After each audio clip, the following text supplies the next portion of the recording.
BRB of BRBTV at the Mid-Atlantic Nostalgia Con, having a lot of fun, and I just talked to the star of the classic TV show Lassie. Here's Mr. Jon Provost. Mr. Jon Provost, it is so nice to meet you. Thank you. Here at the Mid-Atlantic Nostalgia Con. How many shows like this do you do a year typically?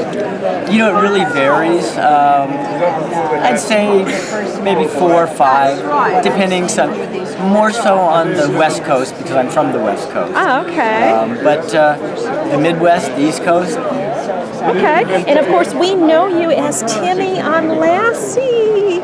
At only the tender age of 7, you started on that TV show, but that was not your first role. You had done quite a bit of acting before that. Some movies and some TV?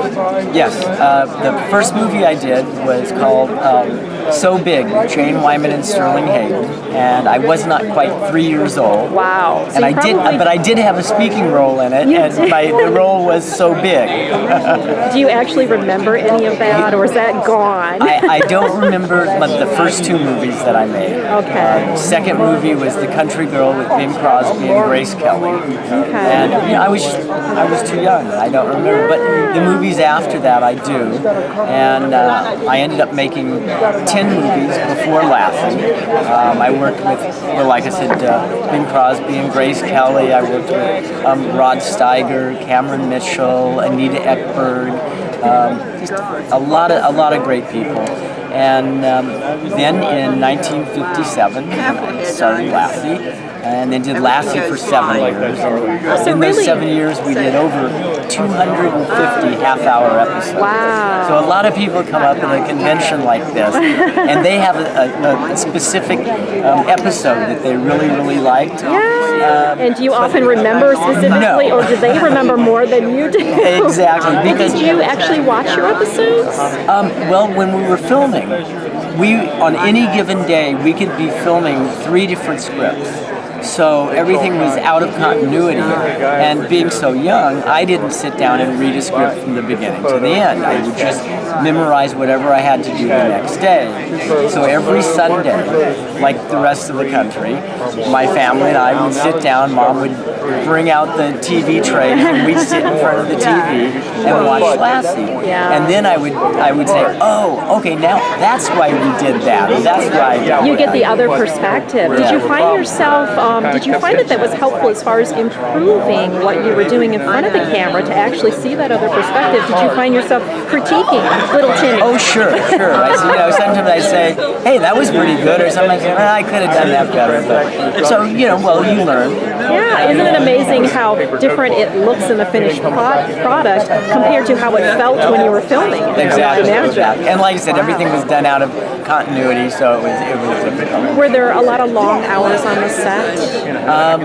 Our work schedule was, now back then, we made between 37 and 39 episodes a year. Wow. So we worked 9 months out of the year. I worked 5 days a week, 10 hours a day for 9 months to do Lassie. And then, the 3 months that we were on hiatus, one of those months, Rudd Weatherwax, Lassie, and I would travel around the country and hit all the major markets, like Dallas, New York, so you had Chicago. Appearances to deal with also. And, very busy schedule.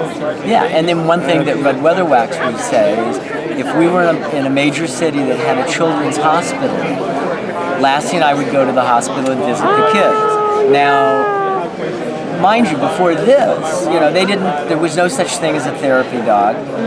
They didn't even let dogs in hospitals, but they would let Timmy and Lassie in.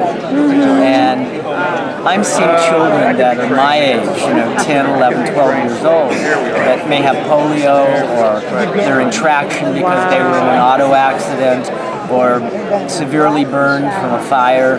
And when Lassie and I would walk into their hospital room, it would make them forget where they were and the pain that they were in.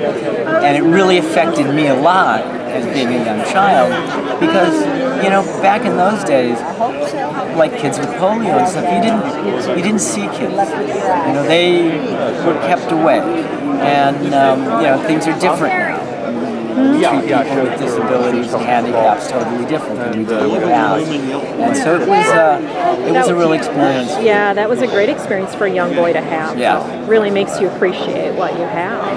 Yeah. Wow. So before you ever started filming, and I know that you were very young, you were only 7 years old, was there a certain rapport that they wanted you to establish with the dog? Like, did you have to spend time with the dog before you ever started shooting so that the dog would get used to you and the two of you would be friends on camera? Exactly. Talk to me about that. Exactly. When I had already been picked out for the part. So basically I had the part, but when I met with the producers and the directors, they wanted to know how I got along with dogs, especially big dogs. Well, I'd always been raised with animals and dogs, and I mean, we had at that time we were living out in Pomona, California, and we had a goat and a horse, and pigeons and dogs and cats and the whole thing. So that was fine, but they wanted to see how Lassie and I got along. So I went and lived with Red Weatherwax and Lassie on his ranch for about 4 days to see how Lassie and I got along. Okay. And I kind of say that Lassie gave me 2 paws up and I got the job. How helpful. Thank you, Lassie. Right. Now, I want to talk a little bit about your book, Timmy's in the Well. I love the title. And I think we get the reference for that. Well, but the funny thing is, Timmy never was in a well. I never did. And we don't know where that came from, that catchphrase. But everybody knows it and everybody uses it. Say one other thing. He got in all kinds of trouble. Fell off cliffs into mine shafts, but never a well. Now, and my wife and I decided that for a long time I wanted to do my autobiography. Okay. My wife is the author in the family, but I'm the storyteller. So it took us about 6-7 years to put it together. We interviewed hundreds of people that I worked with in the past. Because, a child remembers things differently than an adult does. Right. So we would go back and interview those people, and then also contemporaries of my time, like Jay North and Davy Jones and different people that were in the business, and David Cassidy, who I went to high school with. And so you get their perspective of those different times. And how we all kind of grew up in the business together. And so it's neat. And then also the perspective of people that weren't in the business, my other family members, my brother and sister, because I was really the only one in the business.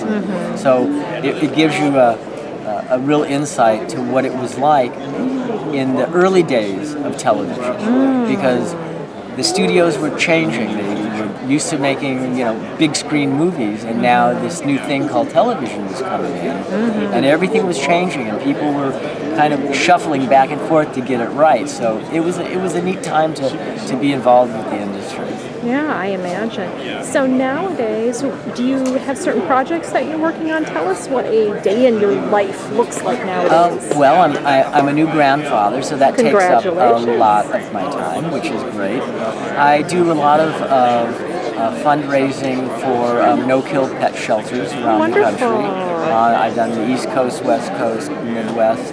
You're a perfect spokesperson for that. And I was involved, I still am, but I was on the board of governors for an organization called Canine Companions for Independence. Wonderful. And I was on the board for 25 years. And what we did and what they do is supply service dogs to people that have disabilities other than blindness. And it's a national organization, and if people know somebody that might need a service animal or just interested in Canine Companions, they can check it out. It's just cci.org. Okay, great. Well, thank you so much for taking the time to talk to me. I appreciate it. Thank you. And best wishes with those projects. All right, thanks a lot.